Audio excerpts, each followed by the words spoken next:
Vamos a leer, por favor, capítulo 19 de Éxodo, y no he podido separar o escoger un fragmento que nos sea simbólico para no tener que leer todo el capítulo. Entonces vamos a tener que leerlo prácticamente todo. Sígame por favor con su vista y estaremos leyendo el capítulo 19 y después haremos una oración. 19:1. En el mes tercero de la salida de los hijos de Israel de la tierra de Egipto, en el mismo día llegaron al desierto de Sinaí. Habían salido de Refidim y llegaron al desierto de Sinaí y acamparon en el desierto, y acampó allí Israel delante del monte. Y Moisés subió a Dios, y Jehová lo llamó desde el monte, diciendo: así irás a la casa de Jacob y anunciarás a los hijos de Israel: vosotros visteis lo que hice a los egipcios, y cómo os tomé sobre alas de águila, y os he traído a mí. Ahora pues, si diereis oído a mi voz, y guardareis mi pacto, vosotros seréis mi especial tesoro sobre todos los pueblos, porque mía es toda la tierra. Y vosotros me seréis un reino de sacerdotes y gente santa. Estas son las palabras que dirás a los hijos de Israel. Entonces vino Moisés y llamó a los ancianos del pueblo y expuso en presencia de ellos todas estas palabras que Jehová le había mandado. Y todo el pueblo respondió a una y dijeron: todo lo que Jehová ha dicho, haremos. Y Moisés refirió a Jehová las palabras del pueblo. Detuvimos la lectura en este punto porque la predicación, espero, se va a poder dividir en dos partes. Y hermano, en esta tarde estamos comenzando con el capítulo 19 de Éxodo, y estamos comenzando una nueva etapa en el caminar del pueblo de Israel hacia la tierra prometida. En el estudio de la Biblia estaríamos comenzando con entrando a lo que es el estudio del quinto pacto. Si estudiamos secuencialmente los pactos que Dios hizo con el hombre, Dios ha establecido formas de relacionarse con su pueblo, formas de cómo Dios en su majestad, en su grandeza, se ha acercado, siempre tomando la iniciativa Dios, se ha acercado con el hombre y ha establecido formas en las cuales relacionarse con el hombre. Y este es el quinto pacto, se conoce como el pacto mosaico o el pacto de la ley. Entonces, en esta quinta etapa, Israel ya ha pasado en el Éxodo, hemos vivido, hemos acompañado a Israel en Egipto, donde Israel vivió la opresión y el conflicto con Faraón, y ya pasamos por ahí, en los capítulos desde el 1:1 hasta el 12:36. La segunda parte sería el éxodo de los hijos de Israel, desde el 12:37 hasta el 18:27. Estamos en sería la segunda etapa, donde desde Egipto atraviesan lo que es el Mar Rojo y el viaje hacia el monte Sinaí. Y la tercera parte en la que se divide el libro de Éxodo sería específicamente el monte Sinaí.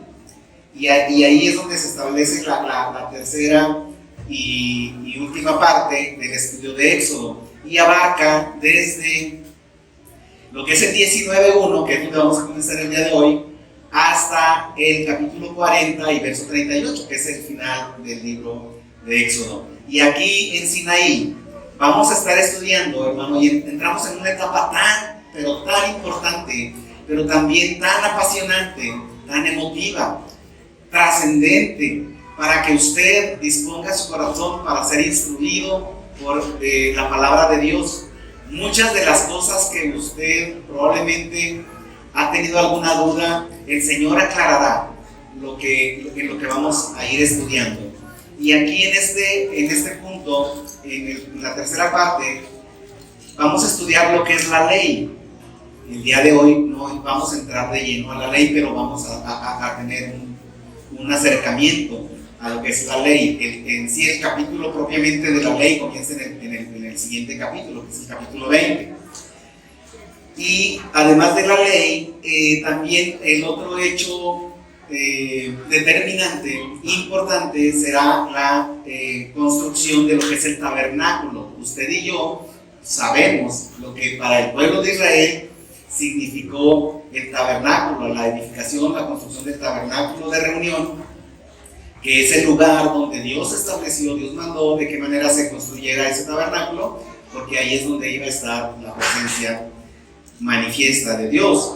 Entonces, estas son las tres etapas en las que se puede dividir el libro de Éxodo. Nosotros el día de hoy estamos entrando pues en el quinto pacto, la quinta etapa, donde comenzamos con la entrega de la ley en el Sinaí y concluye con la muerte de Cristo. Entonces, esta etapa, en lo que no nada más en lo que es el libro de Éxodo, pero en lo que es toda la Biblia, comienza una etapa en el 19.1, que es la ley. Y este estudio de la ley nos va a abarcar todos los demás libros del Pentateuco, los demás libros de los profetas y todos los demás libros, hasta que en los evangelios encontramos la muerte de Cristo como sacrificio en el monte Calvario. Entonces vamos a encontrar mucha dirección, mucha luz en nuestras vidas para el estudio de esta palabra. Y déjenme le digo que vamos a culminar el estudio de donde comienza la ley y termina con la muerte de Cristo, porque es en Cristo donde se cumplen todas las provisiones y los tipos que la ley requiere, que la justicia de un Dios santo, de un Dios justo, están exigiendo a su pueblo. Y es en Cristo donde se cumplen todas estas provisiones. En la etapa anterior o en la dispensación anterior, Abraham, Isaac, Jacob, todos los que estudiamos cuando pasamos por la lectura de Génesis, y muchas otras personas fallaron. Siempre que Dios ha tratado de hacer un pacto con el hombre, un pacto se establece entre dos partes. Una parte es Dios y la otra parte es el pueblo de Israel. Entonces, siempre que Dios ha establecido esa forma de relacionarse, se ponen las reglas, se ponen los lineamientos para el cumplimiento del pacto. Quien ha fallado, por supuesto, es el hombre, el pueblo de Israel. Dios, lo que se ha comprometido a hacer, Él lo ha hecho. Hemos pasado en Éxodo y hemos visto que Dios es el cumplidor. Por excelencia, es el cumplidor de promesas. Todo lo que Él ha prometido hacer, lo ha hecho. Y hasta el día de hoy, las promesas que Él le ha hecho a su pueblo, hasta hoy, las promesas que Dios le ha hecho a sus hijos, las cumplirá. Dice en alguna parte de su palabra, ninguna palabra de las buenas palabras que el Señor habló va a caer a tierra. Todo se cumplió. Lo dice en tiempo pasado, yo se lo puedo decir en tiempo presente, todo se ha cumplido.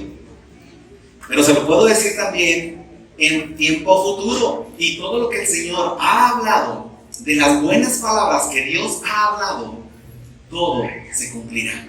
Amén. Demos la gloria a Dios por esa fidelidad, por esa inmutabilidad de nuestro Dios. Él no cambia. Nuestro Dios es el mismo. Amén.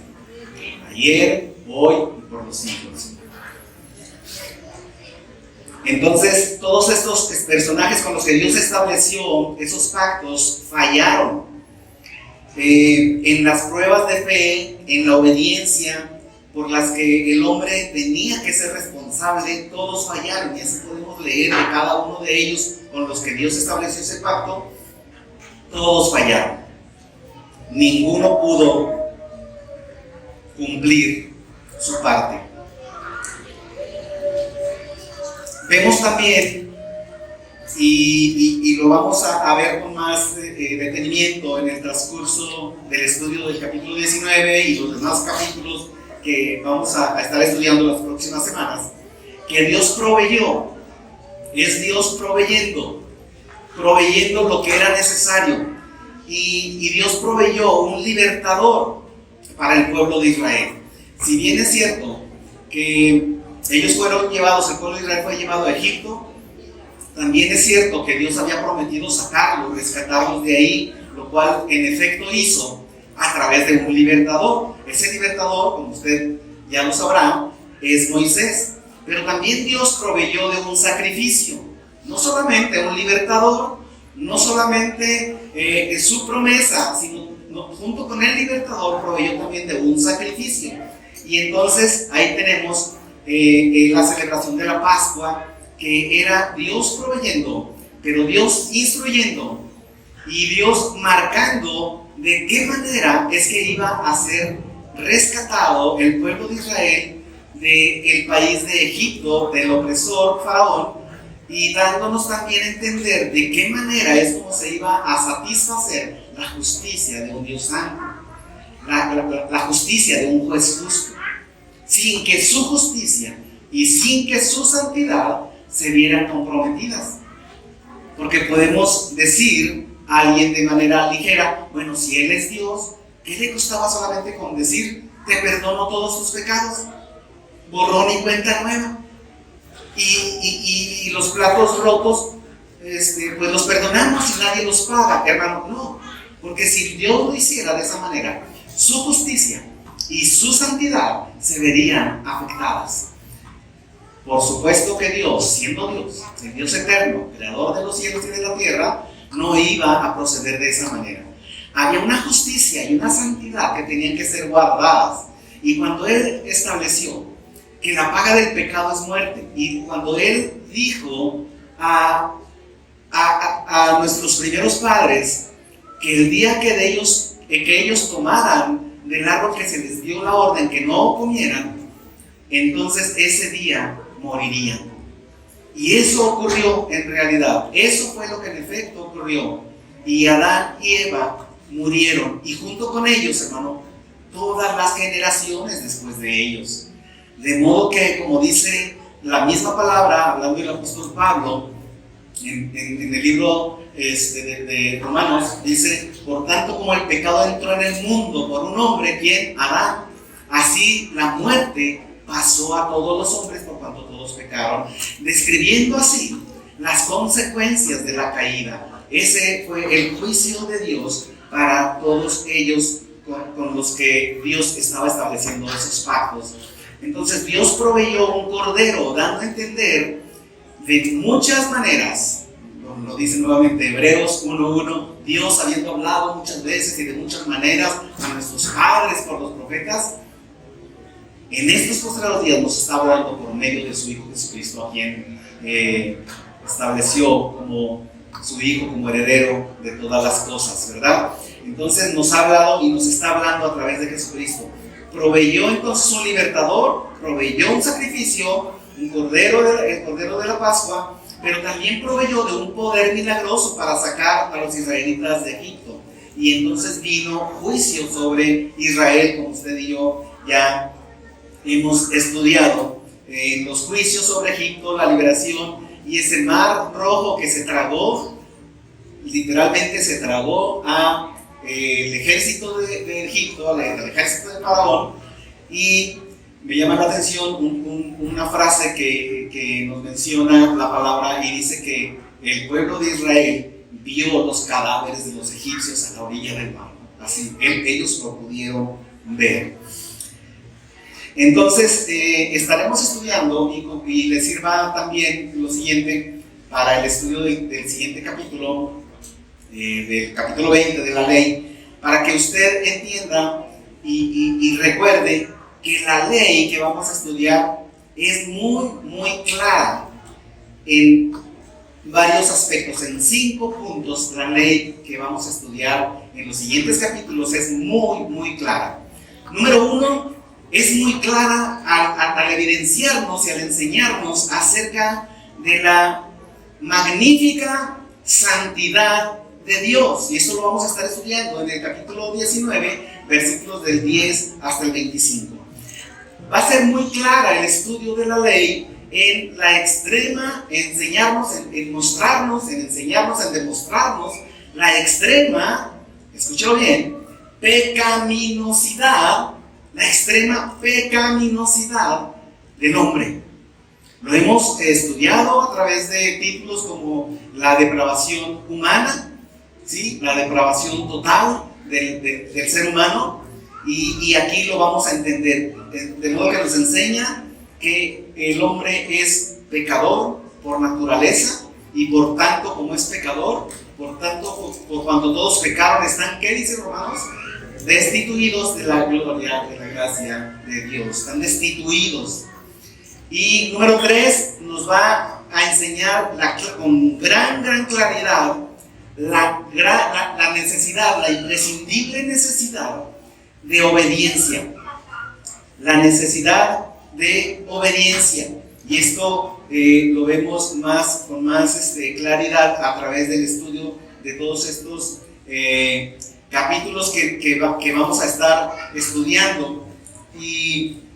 Pero Jeremías 7, si quieren no lo búsquenlo, se lo voy a leer, 7:23, o si está tomando nota, Jeremías 7:23 y 24, nos dice con relación a la necesidad de una obediencia, nos dice: mas esto les mandé diciendo. ¿A quién les está diciendo? Está hablando del pueblo de Israel. Y entonces era necesaria la obediencia. Fíjense lo que dice.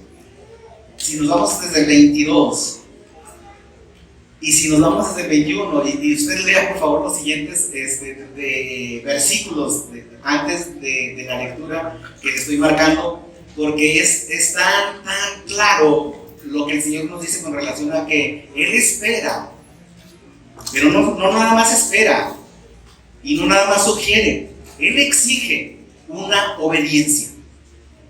Y nos dice aquí en el verso 23: mas esto les mandé diciendo, escuchad mi voz. Pero ese escuchar mi voz no solamente es oír, porque usted puede oír, pero no escuchar. Usted puede oír sin atención, y es cuando le entra por un oído y usted sale por el otro. Cuando usted escucha con atención. Pero cuando usted escucha, oír la voz de Dios, cuando usted escucha y le toma toda la importancia al origen de la voz que está escuchando, como decía nuestro hermano hace un momento, qué gran peligro y gran miedo, temor hemos de tener el ser insensibles a la palabra de Dios. Entonces, cuando usted escucha con atención, por eso dice aquí en el verso 23, escuchad mi voz, fue la orden de Dios, escuchad mi voz y seré a vosotros por Dios. Escuchar no solamente entonces es oír sin atención, no solamente es poner algo de atención, sino es escuchar dispuesto a obedecer. Cuando Él dice oír, escucha mi voz, quiere decir, sí, ya te oí. No, sí te oí, como dijo el profeta, heme aquí, envíame a mí. Es escuchar como para obedecer. Entonces, cuando el Señor les está diciendo aquí, escuchar mi voz, y entonces dice, seré a vosotros por Dios. Si lo decimos en sentido negativo, ¿qué diría? Si tú no escuchas con una disposición de tu corazón para obedecerme, yo nunca seré tu Dios. Yo nunca seré tu Dios. Y si el Señor, creador de los cielos y de la tierra, el que nos amó de tal manera que envió a Jesucristo, para que todo aquel que en Él cree no se pierda, sino que tenga vida eterna, si este Dios no es tu Dios, entonces tu Dios se llama el diablo y Satanás, el destructor, el enemigo de tu alma, quien te estará guiando y llevando a una eternidad sin Dios, sin Cristo, sin esperanza, en una eternidad perdido. Eso es lo que está diciendo aquí la palabra de Dios. Entonces, escuchen de tal manera que lo entiendan. Pongan su oído y sus sentidos de tal manera que lo entiendan cuando sea palabra de Dios. Y de tal manera dispongan su corazón y sus pensamientos para que obedezcan al Señor. Y cuando usted disponga su corazón y sus pensamientos y todo su ser para obedecer a su Señor, entonces usted se dará cuenta que usted no puede obedecerlo. Para eso usted pondrá atención. Y usted se dará cuenta de que usted es incapaz de obedecerle. Pero entonces, de lo alto del cielo, descenderá la gracia que usted necesita. La gracia es el deseo y el poder para hacer su voluntad con gozo. Amén. Escuchad mi voz y seré a vosotros por Dios, y vosotros me seréis por pueblo. Andad en todo camino que les mandé, para que os vaya bien. Ese es donde el Señor, solamente ese es uno de los versículos, pero volvemos a Éxodo y nos damos cuenta de la imprescindible necesidad que tiene el pueblo de Dios de ser obedientes a Dios. Nuevamente, obedientes a Dios, no a una religión, no a un líder, no a un hombre, sino a Dios. Si Dios no lo ha dicho, entonces no. Por eso nosotros todo lo tenemos que filtrar a través de la palabra de Dios. Y es tan importante que usted conozca la palabra de Dios y que usted sepa lo que dice la Biblia para que usted lo obedezca, para que usted lo ponga por obra. Número 4, nos deja muy claro y nos dejará muy claro la universalidad del fracaso del hombre. Nuevamente, el pecado es universal. ¿Qué significa? No hay justo ni uno, no hay quien entienda, no hay quien busque a Dios. Todos se desviaron, aún se hicieron inútiles, pero Dios, Jehová, cargó en él el pecado de todos nosotros. Entonces, el pecado, nosotros decimos por cuanto todos pecaron, ¿sí? Todos pecaron y no hay justo ni a uno. En toda la tierra no encontró Dios a ningún justo. Por eso fue necesario que Dios mismo, en la persona de nuestro Señor Jesucristo, se hiciera hombre, para que Él cumpliera toda justicia y todo requerimiento que el Dios justo, que el Dios santo necesitaba. Y entonces Él pagó lo que nosotros teníamos que pagar. Él vivió como nosotros se nos exigía que teníamos que vivir. Y entonces es solamente a través de Él, por esa justicia que Él logró, que usted y yo podemos decir ahora que hemos sido salvos, que hemos sido perdonados, que hemos sido libertados, redimidos por nuestro Señor Jesucristo.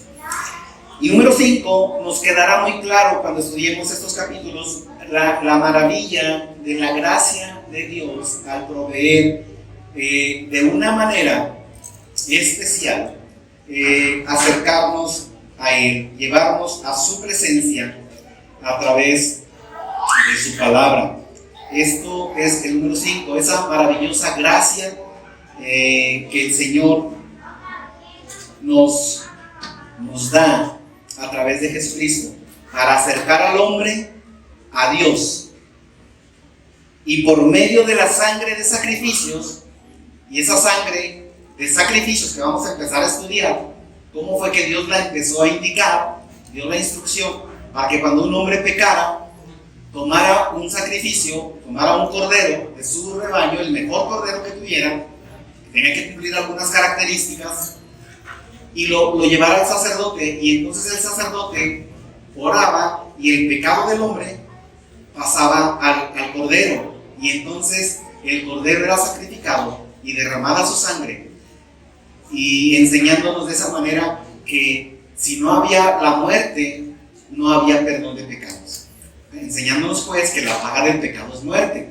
En el antiguo régimen del que vamos a empezar a estudiar, de la ley, ese pecado era cubierto por el sacrificio del cordero, de los corderos, de ese animalito, pero señalando, viendo de manera tipológica hacia la cruz del Calvario, hacia ese Cordero Santo que el mismo profeta dijo: este es el Cordero de Dios que quita el pecado del mundo.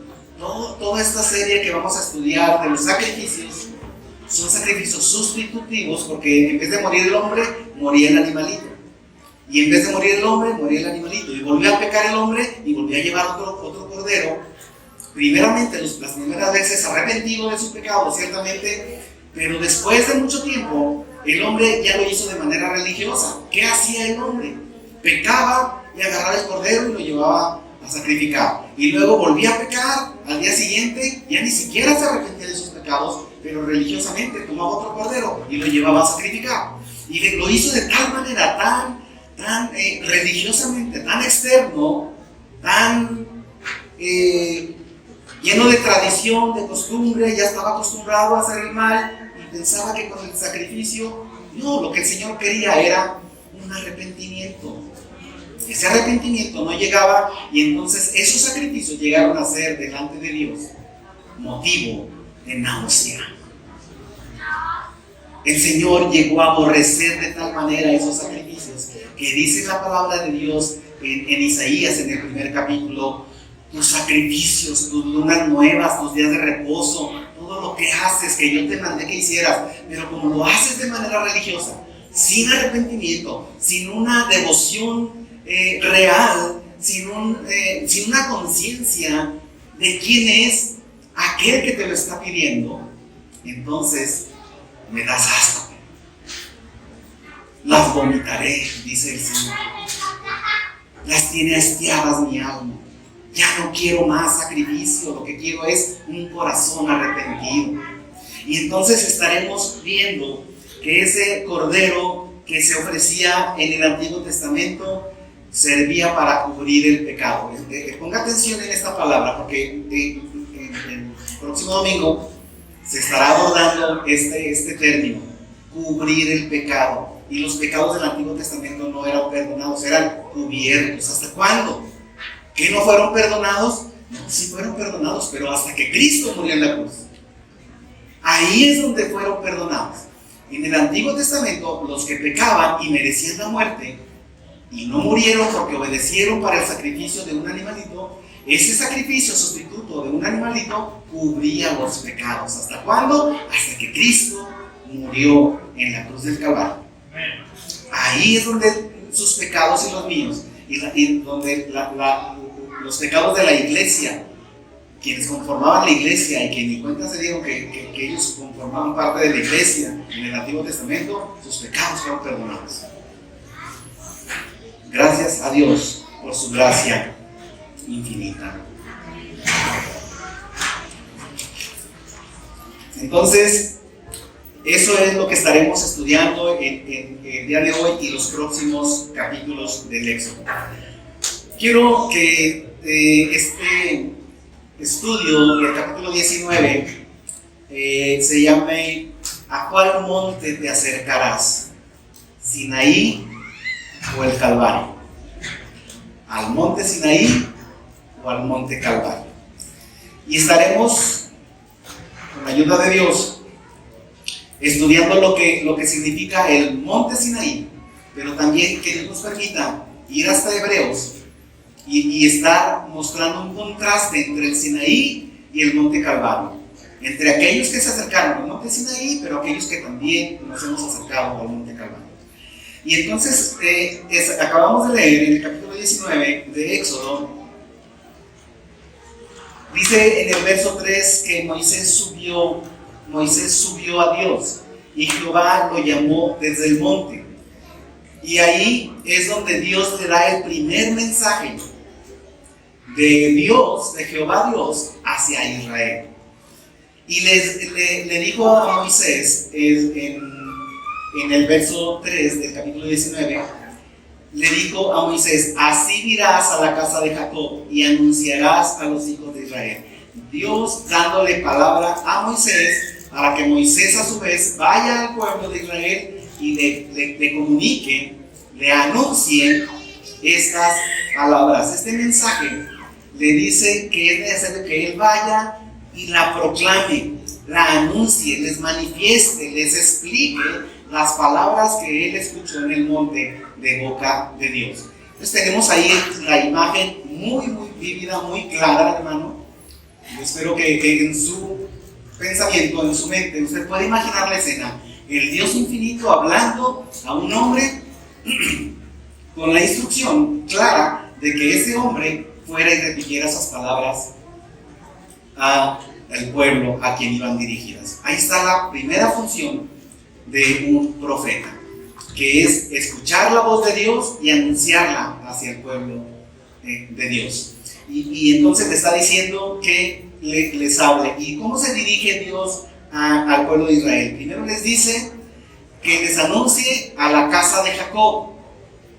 Y anunciarás a los hijos de Israel. ¿Que no son los mismos? Sí, hermanos, son los mismos. Pero ¿por qué les está diciendo primero casa de Jacob y luego les está diciendo hijos de Israel? Cuando habla de casa de Jacob es un término que es menos común que lo use el Señor en su palabra, pero está aquí recordando su humilde comienzo. Es decir, les está recordando al pueblo que ellos van a convertirse en una nación, en una nación grande, pero no quiere que olvides tus inicios humildes. Y luego después les dice hijos de Israel, y este término lo usa más frecuentemente, y es una declaración sobre lo que se habían convertido justo en ese momento cuando ellos venían hasta convertirse en una nación, y les dice hijos de Israel. Se asocia entonces con la nación primeramente más débil, y escogió el término más débil de los patriarcas, de todos los patriarcas, pero después les dice en lo que se convertirán por la voluntad, por la presencia, por la instrucción y la obediencia en una nación. Y ahorita vamos a ver qué tipo de nación es la que les estaba pidiendo, les estaba diciendo que se iban a convertir. Entonces Dios comienza recordándole al pueblo de Israel. Si usted me siguió en la lectura que hice del pasaje, el Señor en este pasaje que ya leímos les recuerda la historia reciente del pueblo de Israel, todo lo que ha pasado con Israel, la manera como el pueblo de Israel se había quejado repetidamente contra Dios y contra Moisés, la manera como ellos, el pueblo de Israel, habían olvidado esa milagrosa, poderosa liberación de Egipto. Les recuerda que en Egipto habían visto la manifestación de Dios a través de esas 10 plagas que ya estudiamos, a través de ese mar rojo que el Señor con su poder y gran gloria los llevó en seco, los hizo pasar en seco. Y entonces les hace cuando ya les recuerda a Dios a Israel su historia, hace recordarles lo que Israel mencionó, lo que Israel manifestó. Y vaya conmigo, denle unas vueltas hacia atrás a su Biblia, en el 14:31 de Éxodo, cuando ellos vieron la manifestación poderosa de Dios. Ellos vieron el poder de Dios manifestado en sus vidas. Ellos lo vieron, nadie se los platicó, hermano. Usted y yo lo estamos leyendo. Y con la ayuda del Espíritu Santo lo estamos creyendo, lo hemos creído. Y alabamos a Dios por sus proezas pasadas. Pero ellos lo habían visto con sus ojos. Dice el verso 31 del capítulo 14, y vio Israel, no otro, vio Israel. ¿Qué es lo que vio? Aquel grande hecho que Jehová ejecutó contra los egipcios. ¿Y el pueblo qué hizo, hermano? Temió. El pueblo temió a Jehová y creyeron a Jehová y a Moisés su siervo. ¿Qué nos dice aquí entonces Éxodo 14:31? El pueblo temió y creyó a Jehová. ¿Qué pasó? 3 meses después, el mismo pueblo de Israel que había vivido todas estas proezas, que había sido sacado de Egipto, que había sido guiado por el desierto, estaba ahora renegando, incrédulo, y renegando y pleiteando contra Moisés y contra Dios. 3 meses después, este pueblo se había olvidado del poder de Dios. Usted y yo, ¿qué tan olvidadizos somos? ¿Qué tan olvidadizos somos? Si a través de toda la palabra de Dios, el mismo Dios se encarga de estarnos recordando, que nos recuerda el Señor, que es necesario que no olvides su grandeza, su santidad, su poder, su magnificencia. Pero que no olvides tu pecaminosidad, la manera como el Señor te salvó, de dónde el Señor te libró, con qué poder el Señor te guardó, de qué manera tan sobrenatural mostró su poder en aquella enfermedad de la que te libró, de qué manera tan divina y sobrenatural proveyó para tu necesidad y te libró y te guardó y te sustentó. No lo olvides, y nos lo dice a través de toda la palabra de Dios. El salmista, un salmo tan precioso que a todos nos gusta, Salmo 103, alma mía, alaba a Jehová. Alma mía, alaba a Jehová. ¿Y por qué? El Espíritu, nuestro Espíritu, guiado por el Espíritu Santo, le dirá a nuestra alma, alaba a Jehová. Si tenemos presente la grandeza de Dios y su santidad y su poder y su provisión y su dirección que nos ha dado, el alma tendría que estar fluyendo de manera natural en adoración hacia Dios. Pero le dice esa parte de nosotros, alma mía, alaba a Jehová. Pero le dice otra cosa, y no olvides ninguno de sus beneficios, porque somos muy tendentes a olvidar. Somos muy propensos, hermano, a olvidar. El Señor nos libra con su gran poder y 3 meses después estamos dudando y estamos peor que hace 3 meses. O cuando bien nos va, estamos igual que hace 3 meses. Que no lo olvides, usted y yo somos qué tan olvidadizos, y luego nos lo dice Santiago, ¿verdad? Que no sean solamente oidores, sino hacedores de su palabra. Entonces necesitamos, hermano, como le decía yo la semana pasada, empezar a llevar un registro de todas las fidelidades de Dios y registrar todo lo que Dios ha hecho por nosotros, oraciones contestadas, manifestaciones de Dios en nuestras vidas, sanidades, provisiones, de la manera como el Señor nos libró, y estar agradecidos. ¿Y cuándo nos va a hacer bien y cuándo nos va a ayudar ese registro? Cuando empecemos a tener alguna duda. Veamos la fidelidad de Dios. Luego dice nuestro texto, pasamos a Éxodo capítulo 19 nuevamente, y sigue diciendo nuestro texto, hermano, es que son frases tan preciosas y tan profundas y amplias, que cada frase que dice es digna de mencionar. Por eso me decía que no sabía cuál parte de la escritura íbamos a enfocar, pero que es todo el capítulo. Dice el verso 4, entonces dice, vosotros viste, ustedes vieron, fueron testigos con sus propios ojos, vosotros visteis lo que hice a los egipcios y cómo les tomé sobre alas de águila. Y cuando hablamos sobre alas de águila, es una imagen, hermano, tan preciosa, que el Señor nos toma sobre alas de águila. El Señor tomó al pueblo de Israel y dice que el Señor los sacó sobre alas de águila. Y podemos decir, eso no fue así. Ellos tuvieron que caminar hasta la orilla del Mar Rojo y luego se pararon ahí junto al mar y atravesaron el seco, pero el Señor nunca los llevó así como en alas de águila. Hermano, de manera tan figurativa, el pueblo de Israel iba tan seguro,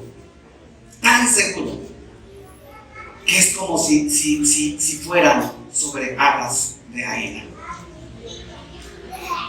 Y para un aguilucho, para un hijo del águila, no hay lugar más seguro que sobre las alas del águila. No hay un lugar más seguro. Es el lugar más seguro donde puede estar. Y el Señor los tomó sobre alas de águila. Esa imagen, le digo, es preciosa. El águila es un un animal, un ave, que a lo largo de toda la escritura se menciona. El profeta Isaías lo menciona cuando dice en Isaías 40: los muchachos se fatigan y se cansan, pero dice: los que esperan en Jehová, ¿qué dice? Tendrán nuevas fuerzas como las águilas, ¿verdad? Y esa imagen nos habla de esa liberación que hizo Dios de Israel, y de esa manera el Señor tuvo cuidado de ellos.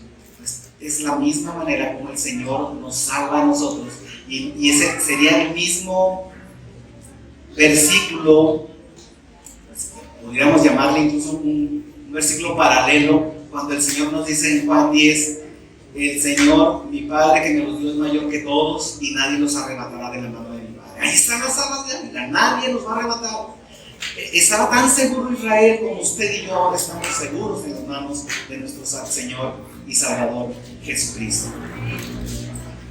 Vaya conmigo por favor un poquito más adelante, más para glosar un poquito esta imagen, en el capítulo 32 de Deuteronomio, por favor. El último libro del Pentateuco, de Deuteronomio, capítulo 32. Capítulo 32 y capítulo 32 y verso 10. Y está hablando Moisés al pueblo y les está recordando las fidelidades de Dios. Dice ahí la escritura en el verso 10, y nuevamente, si usted puede leer desde el verso 6 en adelante, es el discurso de Moisés al pueblo de Israel, y cómo la elección y la protección de Dios al pueblo de Israel. El verso 10 dice: le halló en tierra de desierto y en yermo de horrible soledad, lo trajo alrededor, lo instruyó, lo guardó como a la niña de su ojo. ¿Qué es lo que hizo Dios con el pueblo de Israel?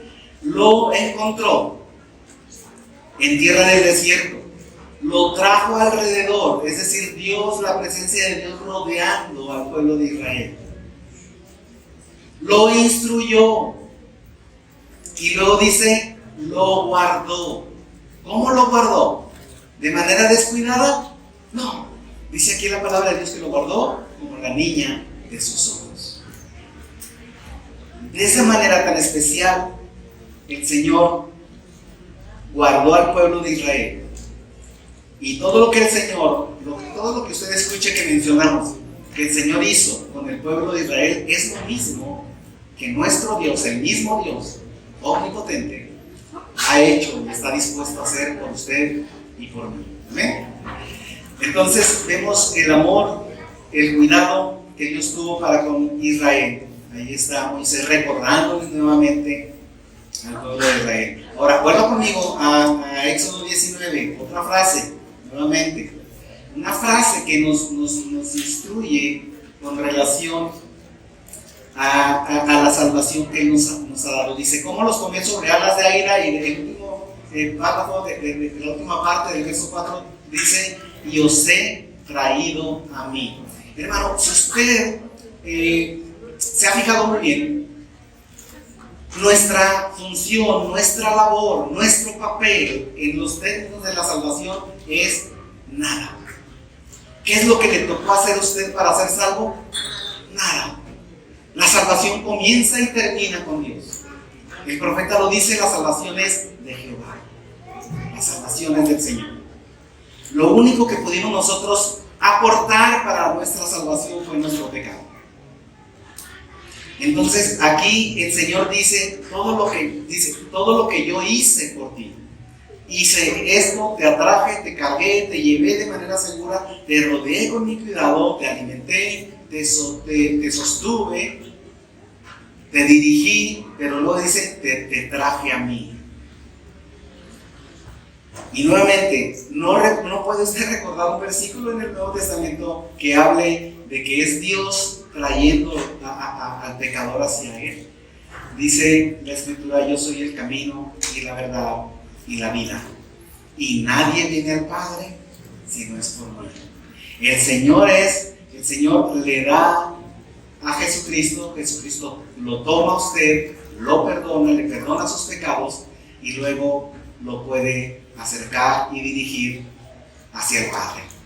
el único mediador entre Dios y los hombres, Jesucristo, hombre. Les he traído a mí. Todo lo ha hecho Él. La salvación comienza y termina con Dios. Cuando vemos también sobre alas de águila, no pude dejar de pensar en esa expresión que dijo Jesús cuando lloró ante Jerusalén. Dice: ¿cuántas veces quise juntarlos como la gallina junta a sus polluelos, ¿verdad? Pero no quisiste. Pero no quisiste. Entonces, pasamos al verso número 5, y entonces ahí tenemos nuevamente esa expresión del Señor cuando dice el verso 5: ahora pues, si diereis oído a mi voz y guardareis mi pacto, vosotros seréis mi especial tesoro sobre todos los pueblos, porque mía es toda la tierra. Si dieres oído a mi voz. Si dieres oído a mi voz. Nuevamente, ¿qué implica? ¿Qué dijimos que implica oír la voz de Dios? Escuchar con atención, pero escuchar con toda la disposición para obedecerlo. Implica obediencia. Y luego dice: si diereis oído a mi voz y guardareis mi pacto, esa es la condición. Nos gusta escuchar. No sé a usted, pero a mí me gusta escuchar que soy un especial tesoro a los ojos de Dios. ¿A usted no le gusta escuchar eso? Claro que sí. Pero nada más que esa promesa trae un sí condicional. ¿Cuál es la condición para que usted se convierta en un especial tesoro para Dios? Si diereis oído a mi voz y guardareis mi pacto. La promesa que recibía el pueblo de Israel a través de Moisés, Dios hablando al pueblo de Israel, es una condicional. Si tú haces, entonces yo hago. Ese es un pacto. Tú guardas, tú obedeces, entonces yo voy a ser tu Dios. Yo voy a ser tu padre, te voy a proteger y te voy a cuidar como la niña de mis ojos. Pero hermano, todo lo que bajo la ley era condicional, lo que en este pacto que estamos estudiando era condicional, en el tiempo en que usted y yo estamos viviendo, en el nuevo pacto, es incondicional. Bajo la gracia, todo esto que le era condicionado al pueblo de Israel, a usted y yo nos ha sido dado de manera gratuita. Y estoy diciendo gratuita. Nuevamente, lo hemos dicho muchas veces, porque la salvación es gratis, pero no es barata, ¿verdad que no? A usted y a mí nos fue dado, pero costó la vida, la sangre de Dios mismo, encarnado en Jesucristo, y muriendo en la cruz del Calvario por usted y por mí. Y entonces cuando entramos a esta palabra que se llama pacto, encontramos ahí tres divisiones. Y en la ley que vamos a estudiar, en esa ley que está por mencionar Dios a Moisés, encontramos que se puede dividir en tres partes. Uno de ellos son los mandamientos. Encontramos una parte que se llama mandamientos, y estos expresan la justa voluntad de Dios. Esos son los mandamientos. ¿Ha oído hablar de los 10 mandamientos? Bien, estos expresan la justa voluntad de Dios. En la segunda parte del pacto, de la ley, encontramos las sentencias. ¿Qué significan las sentencias? ¿A qué le suena la palabra sentencia? Bueno, es el pago que se le da a un infractor, ¿verdad? Si alguien incurre en infracción de la ley, es hallado culpable y entonces se dicta una sentencia por el delito que haya hecho. Entonces las sentencias rigen la vida social del pueblo de Israel. Y como tercera parte tenemos las ordenanzas. Entonces, mandamientos, las sentencias y las ordenanzas. Y las ordenanzas rigen la vida religiosa del pueblo de Israel.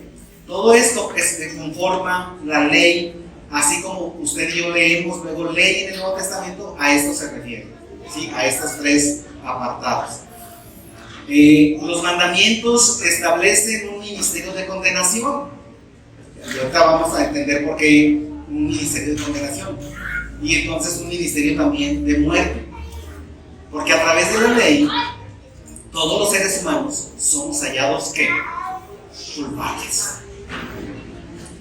Y ahorita nos va a quedar más claro, porque la ley fue escrita y fue promulgada de parte de Dios para que ningún ser humano la pudiera cumplir.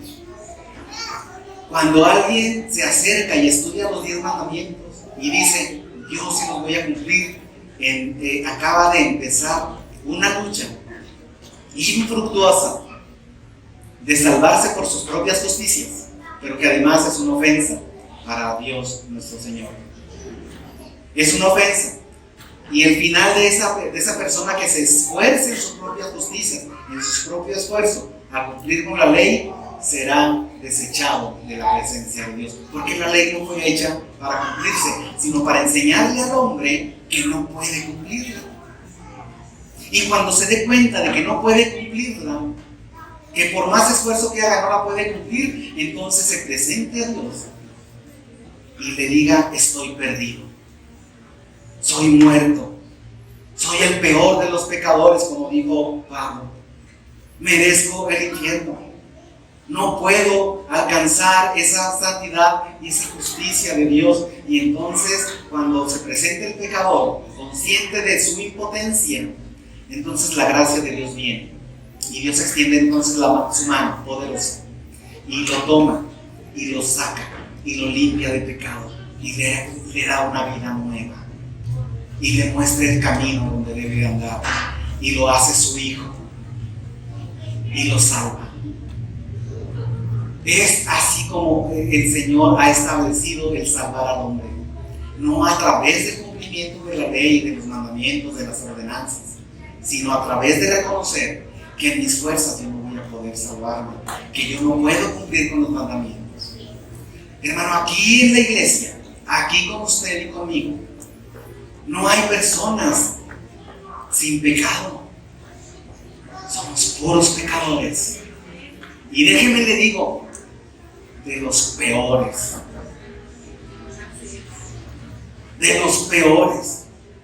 Y no lo estoy diciendo yo, lo dice la palabra de Dios en Corintios, el apóstol Pablo. Dice, porque lo peor, lo vil y lo menospreciado es lo que el Señor ha escogido. Lo que no es, para avergonzar lo que es, a lo que se cree ser. El Señor con aquello que no es, usted y yo, el Señor nos ha salvado, nos ha hecho sus hijos, nos ha mostrado su amor, su misericordia y nos ha limpiado con la sangre preciosa de Cristo Jesús. Bendito sea su nombre, bendito sea el santo nombre de nuestro Señor. Las ordenanzas proporcionaron en el Antiguo Testamento en el sumo sacerdote, porque va a haber un personaje que usted y yo vamos a estar leyendo en los próximos capítulos, proporcionó un sumo sacerdote, un hombre escogido por Dios para traerlo y establecerlo como sumo sacerdote. Pero junto con él había otros sacerdotes que Dios va a instituir. Pero Dios proveyó a través de las ordenanzas un sumo sacerdote que era un representante de Dios ante el pueblo de Israel. Y ahí está ese sumo sacerdote que en ese tiempo, lo vamos a leer usted y yo, lo vamos a estudiar, era el único que podía tener acceso a un lugar que se conoce en el tabernáculo como el lugar santísimo. Una vez al año ese hombre era el único que podía entrar a la misma presencia de Dios con muchísimo temor para interceder por los pecados del pueblo. Eso es lo que las ordenanzas proveyeron al pueblo de Israel. Los sacrificios, como ya lo dijimos hace un momento, proveyó de algo que cubriera los pecados en anticipación a la cruz del Calvario, en anticipación al sacrificio de Jesucristo. Usted y yo, hermano, Y he querido irlo haciendo de esta manera. Una manera hubiera sido, no lo sé, de explicar todo lo que es todo el pasaje y luego ya traerlo, hacer la exégesis, traerlo hacia lo que tiene que ver con usted y conmigo. He venido casi frase por frase describiéndolo y luego lo traigo para qué tiene que ver con usted y conmigo. Entonces, usted y yo no estamos bajo la ley. Esa ley que vamos a estudiar, usted y yo no estamos bajo esa ley. Ahorita usted y yo vamos a agradecerle a Dios que no estamos bajo esa ley, por supuesto. Usted y yo no estamos bajo la ley, no estamos bajo el pacto mosaico de las obras sujetas a condiciones. Pero estoy hablando de usted y yo. Pero todas las personas que viven de manera religiosa, y aún más la religión popular aquí en México, vive queriendo agradar a Dios a través de las obras. Tristemente, ellos han sido enseñados que en el cumplimiento de los mandamientos, ellos llegarán a ser salvos.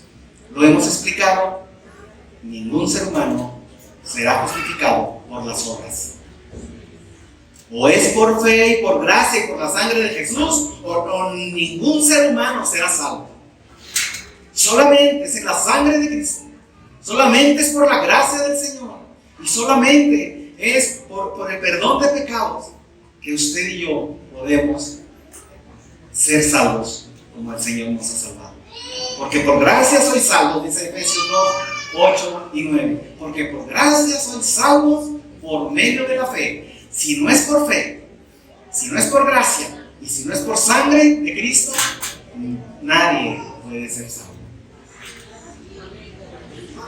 Por gracia sois salvos por medio de la fe. Y esto no de vosotros, no es algo que tú hayas hecho, sino que es de parte de Dios. No por obras para que nadie se gloríe.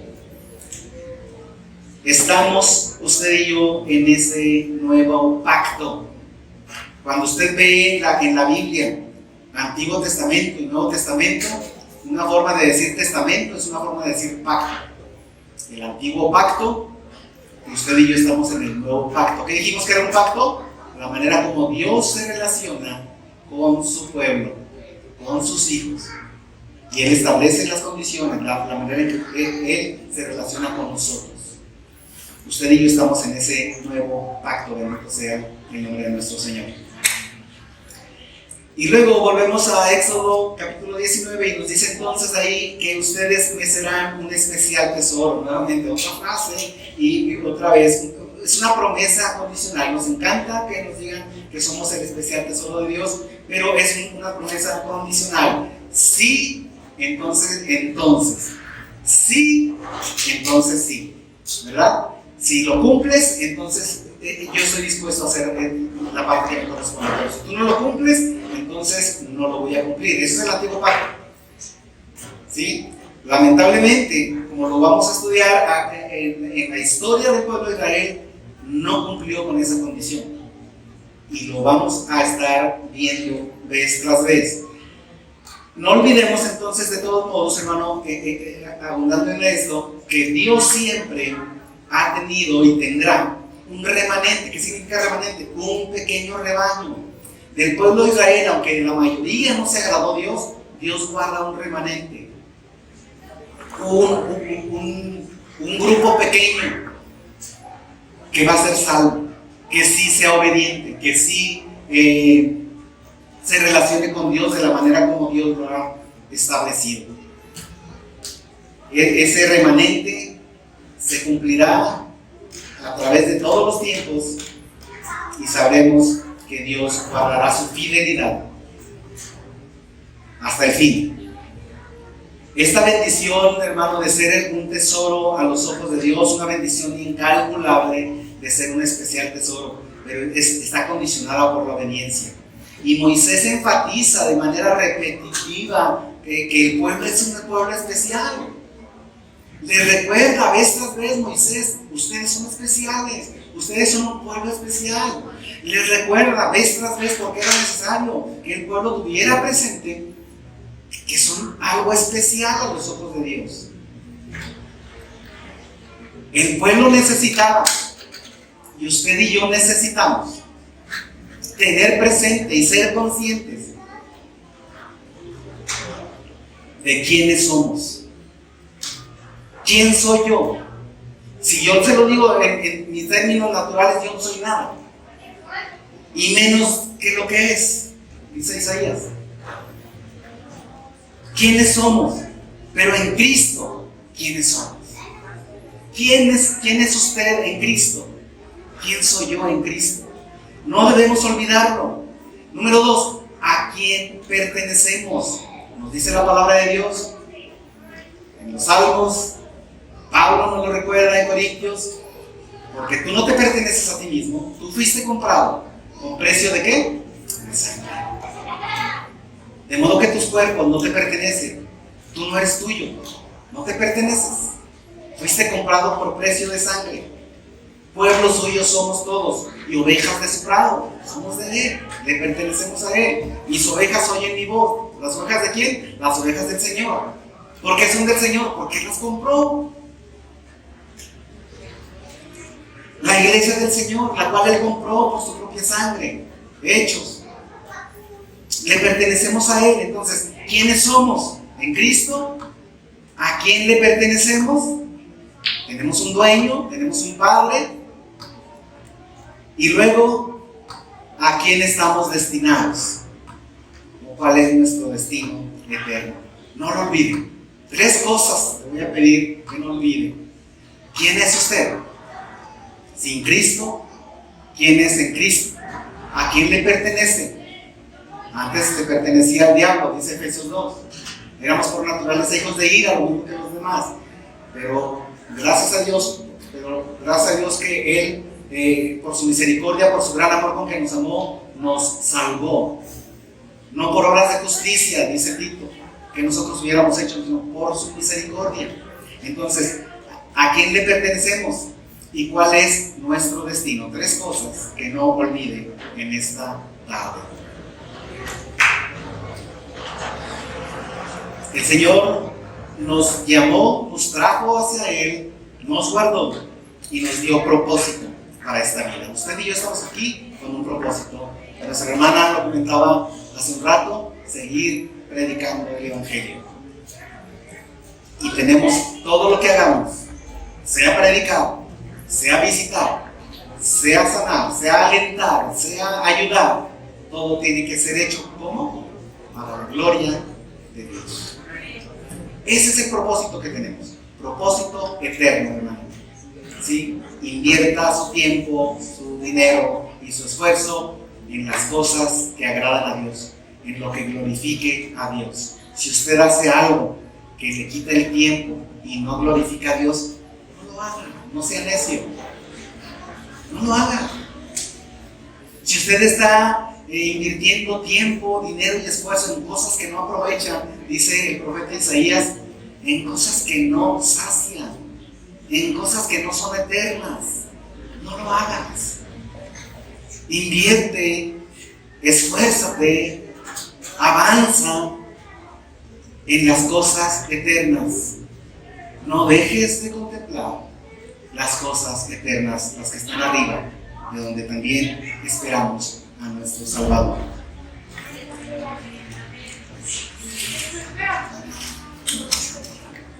Dice aquí, y avanzamos más rápido, mi especial tesoro porque mía es toda la tierra, de Jehová es la tierra y su plenitud, el mundo y todos los que en él habitan, porque dice el Salmo número 24, de Jehová es la tierra y su plenitud, ¿verdad? Y luego, hablando de que Moisés subía al monte, también el Salmo 24 nos dice que ¿quién subirá al monte de Jehová? ¿Y quién estará en su lugar santo? El limpio de manos, el puro de corazón. Eso lo dice el Salmo 24. Léalo en su casa, por favor. Pero dice el Señor, le sigue diciendo a Moisés para que le repita al pueblo: y vosotros me seréis un reino, verso 6. Vosotros me seréis un reino de sacerdotes, nuevamente. Un reino de sacerdotes. La idea de Dios, lo que Dios quería, que era que todo el pueblo de Israel fuera un reino de sacerdotes. ¿Cuál es la función del sacerdote? ¿Qué es lo que hace un sacerdote? Un sacerdote es alguien que se para delante de Dios y está entre Dios y entre el pueblo. es un hombre que ofrece sacrificios a Dios y aplaca la ira de Dios a través de ofrecer sacrificios e intercede por el pueblo. ¿Qué hace un pueblo de sacerdotes? Si todos son sacerdotes, entonces ¿delante de quién están? ¿O en defensa de quién están?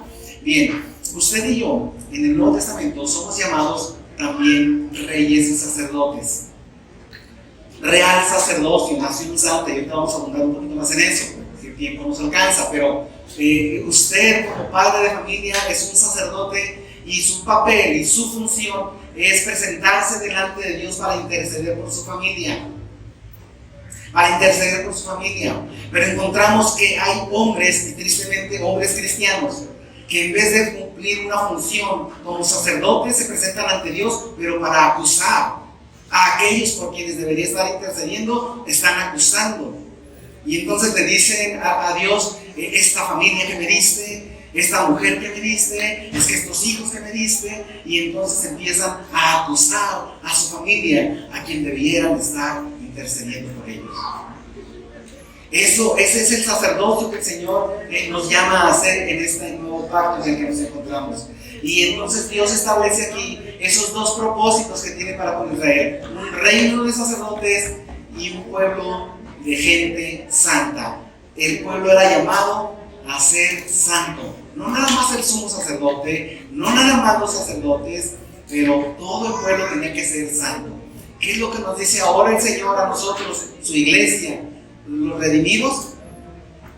Sed santos porque yo soy santo. ¿Ha bajado la exigencia de Dios para su pueblo? No. Ni un milímetro se ha hecho para atrás. Ni un milímetro. La santidad de Dios no se ha visto ni se verá menguada en ningún sentido. Lo que le exigió, lo que le pidió al pueblo de Israel, nos lo está pidiendo usted y a mí también. Sean santos. Sean santos en toda vuestra manera de vivir. Eso dice el Señor. Y estos dos propósitos se los comunica al pueblo de Israel: personas con una función sacerdotal mediando entre los hombres impíos y el Dios santo. El pueblo tenía que ser un pueblo de sacerdotes intercediendo por todos los pueblos de la tierra. Pero también tenían una función muy importante: dar a conocer el nombre de Jehová. ¿Qué hizo el pueblo de Israel? Se ensoberbeció. Y hasta la fecha, el pueblo de Israel, los judíos, como los puede llamar en la actualidad, se ensoberbecieron. Y en vez de interceder por las demás naciones, siempre se han creído superiores a los demás. En vez de hablarle a todas las naciones de un Dios santo, solamente se han creído superiores a las demás naciones. No cumplieron con la labor que Dios les había pedido que hicieran. A usted y a mí nos hace las mismas recomendaciones: reino de sacerdotes, real sacerdocio, nación santa, pueblo adquirido por Dios, nos dice el apóstol Pedro, para que anuncies las virtudes de aquel que te llamó de las tinieblas a su luz admirable. Esa es tu labor. Y anunciar las virtudes, ¿a quién? Al impío, al pecador, a toda la gente, a todos los que se crucen por tu camino. Han de saber, ellos tienen que saber que hay algo por lo cual Dios los va a juzgar. Y hablamos de un juicio, y hablamos de pecado, y hablamos de condenación, pero también hablamos de un Salvador. Hablamos de un Redentor que murió en la cruz del Calvario para perdón de pecados. Y llamamos al impío y al pecador a un arrepentimiento, para que conozcan a Dios, para que lo conozcan a Él. Y esta es la vida eterna, que te conozcan a ti, el único Dios verdadero. Ese reino de sacerdotes sigue vigente, pero ahora ya no es el pueblo de Israel, ahora somos usted y yo, para compartir nuestras bendiciones, la manera como el Señor me salvó. ¿Qué es lo que tienes que decirle al impío, al pecador? Yo era pecador, pero el Señor me encontró, el Señor me salvó. Yo era ciego y ahora veo. Yo estaba cojo y ahora puedo brincar. Yo estaba manco y el Señor me restauró la mano. No físicamente, no, pero espiritualmente. Yo estaba muerto, Él me salvó. Eso es lo que tenemos que anunciar. El poder misericordioso de nuestro Dios. Así es como el Señor escogió a Israel y después nos escogió a nosotros para demostrar al mundo que hay un solo Dios verdadero, que hay un solo Dios que salva y que hay un solo Dios que estuvo dispuesto a morir en la cruz por nosotros, para ser representantes de Dios ante el mundo. El Señor nos lo recuerda en 2 Corintios 5, que Dios nos ha nombrado como embajadores de Dios. Como embajadores de Dios, nosotros hablamos de Dios, del reino de los cielos, y nosotros somos sus representantes y rogamos a la gente para que se arrepientan. Y nos ha encargado el ministerio de la reconciliación, como si Dios rogase: reconciliaos con Dios, reconcíliate con Dios. Ese ha de ser nuestro saludo, esa ha de ser la manera como nos dirigimos al mundo: reconcíliate con Dios. Dios ha establecido un camino, ha abierto un camino de salvación, de perdón de pecados, y somos embajadores de ese reino de los cielos. ¿Qué es lo que contestó el pueblo de Israel cuando Moisés les habló? Todo esto haremos. Verso 8, por favor. Verso 8. Todo el pueblo respondió a una y dijeron: todo lo que Jehová ha dicho haremos. Y Moisés refirió a Jehová las palabras del pueblo. Todo esto haremos. Un pueblo, aquí lo vemos, aparentemente dispuesto a obedecer, dispuesto a llevar a cabo lo que Dios les estaba mandando hacer, pero no eran conscientes de la magnitud del llamado. Se aventuraron, se apresuraron a contestar, y más fue por orgullo esa respuesta donde dicen: eso haremos. ¿Qué más quieres que haga? Todo eso voy a hacer. ¿Qué más quieres que haga? Y ellos dicen: todo haremos. No había una disposición porque no había una conciencia. ¿Qué dijimos que se podía cumplir o no se podía cumplir la ley? No se podía cumplir, era para que el pueblo dijera: no podemos. Pero ellos se adelantan y dicen: todo lo que Jehová ha dicho haremos. Y Moisés refirió a Jehová las palabras del pueblo. Esa respuesta, nuevamente, no eran conscientes del mandamiento. En vez de reconocer su debilidad, se apresuraron a responder, como el apóstol Pedro, ¿se acuerdan? Cuando dijo el Señor: esta noche todos ustedes se van a escandalizar de mí y me van a abandonar y van a huir y me voy a quedar solo. ¿Y qué dijo Pedro? No, Señor, yo no te voy a abandonar. A lo mejor toda esta bola sí te va a abandonar, pero yo no te voy a abandonar. Si es necesario morir, voy a morir contigo. Yo creo que el Señor lo miró de manera tan tierna. ¿Por qué? Porque Pedro no sabía lo que estaba diciendo. No conocía su debilidad. No era consciente de su fragilidad. El Señor lo sabía.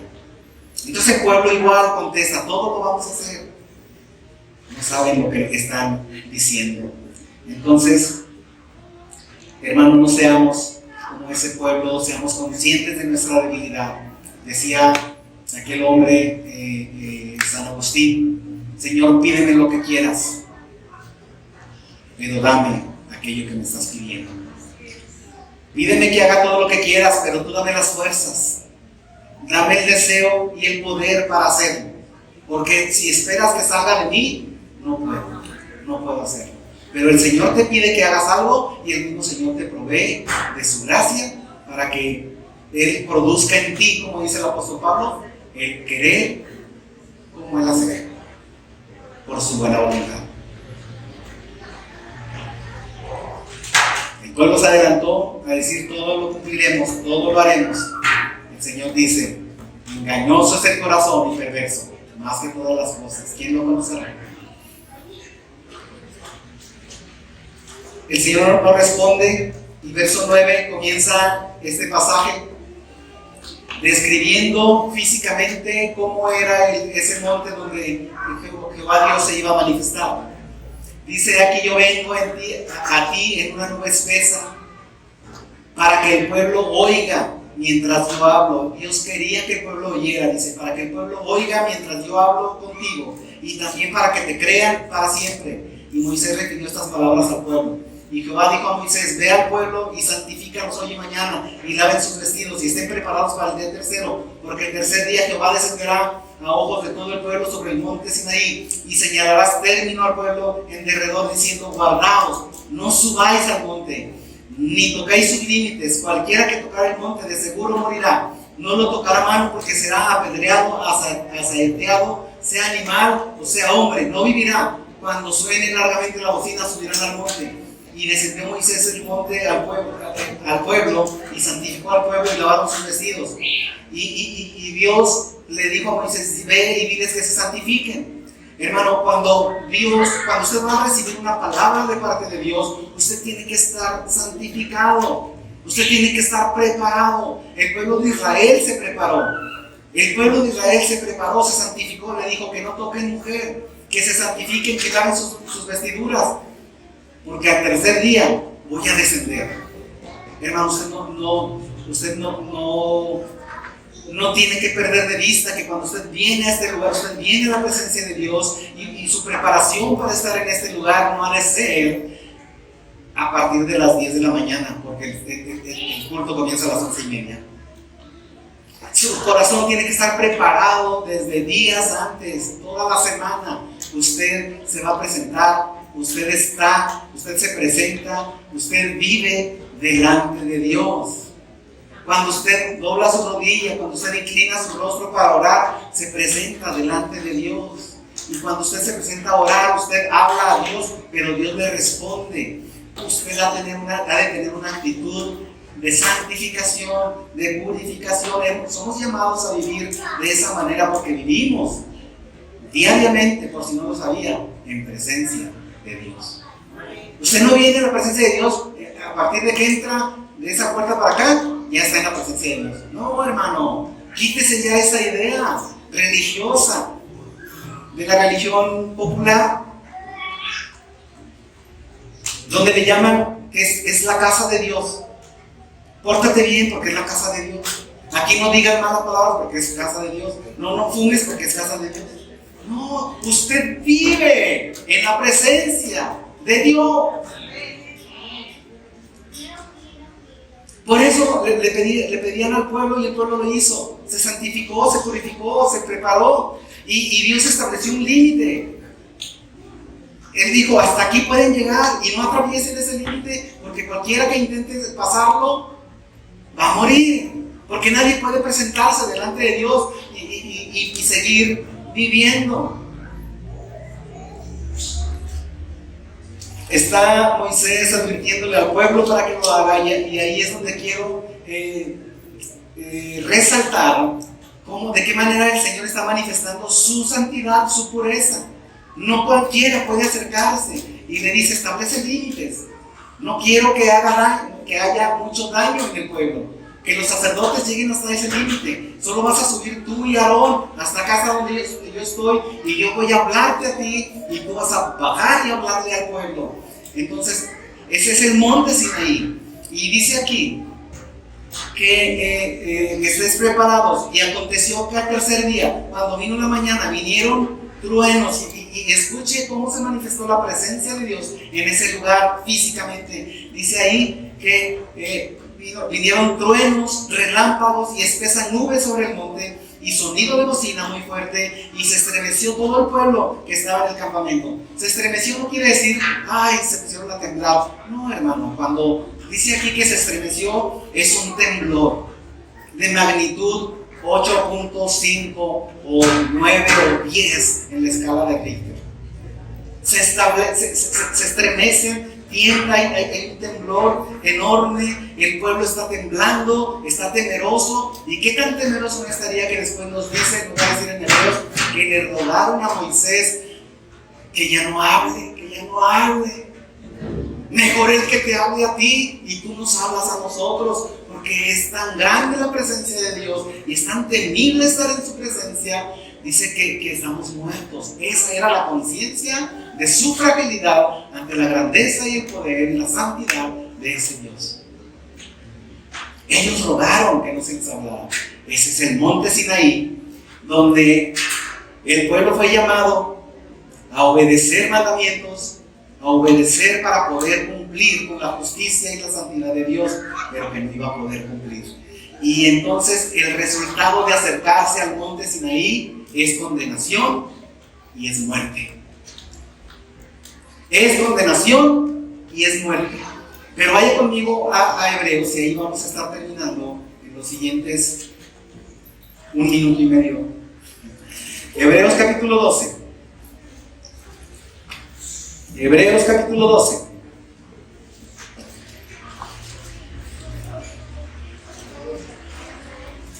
Y a partir del versículo 18, y nos está trasladando al monte Sinaí, y luego a partir del 22 nos va a trasladar al otro monte, del que voy a terminar hablando.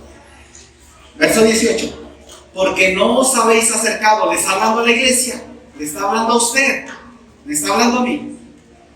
Ustedes no se acercaron al monte que se podía palpar, al monte Sinaí, al monte de la ley de Moisés, al monte que se podía palpar y que ardía con fuego, a la oscuridad, a las tinieblas, a la tempestad.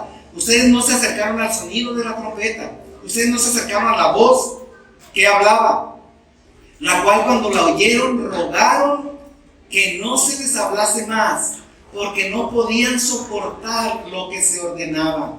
Si aún una bestia tocara el monte, será apedreada o pasada con dardo. Y tan terrible era lo que se veía. ¿Se está imaginando la escena, hermano? Tan terrible era lo que se estaba viviendo en aquel lugar. Aquel 14, voy a decir una fecha, porque fue un día 14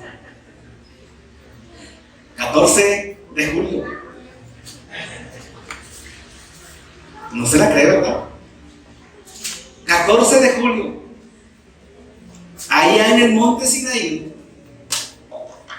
Tan terrible era lo que se estaba viviendo allá. ¿Qué era lo que se veía? Que Moisés dijo, estoy espantado y temblando. Hermano, usted no puede venir a la presencia de Dios. Usted no puede venir y abrir la palabra de Dios de manera ligera. Si usted no sabe quién es el que habla, si usted no sabe quién es el que le está diciendo, dame de beber, como le dijo Jesús a la samaritana. Si tan solo supieras, hermano, cuando usted abre la palabra de Dios, cuando usted escucha la palabra de Dios, ha de ponerse a temblar. Dice aquí Moisés, estoy espantado y temblando, porque mi presencia, dice el Señor, está con los humildes de corazón y con aquellos que tiemblan. ¿Sí ha escuchado esa parte? Que tiemblan a mi palabra. Ese debemos ser usted y yo. Pero ese es el monte que está allá el día 14 de julio. Pero usted y yo, verso 22, sino que os habéis acercado al monte de Sión, bendito sea su nombre. Usted y yo no nos acercamos a Sinaí, pero nos acercamos al monte de Sión, a la ciudad de Dios. ¿Está siguiéndome en el verso 22 de Hebreos 12? Usted se acercó al monte de Sión, a la ciudad del Dios viviente. Usted se acercó a Jerusalén la celestial.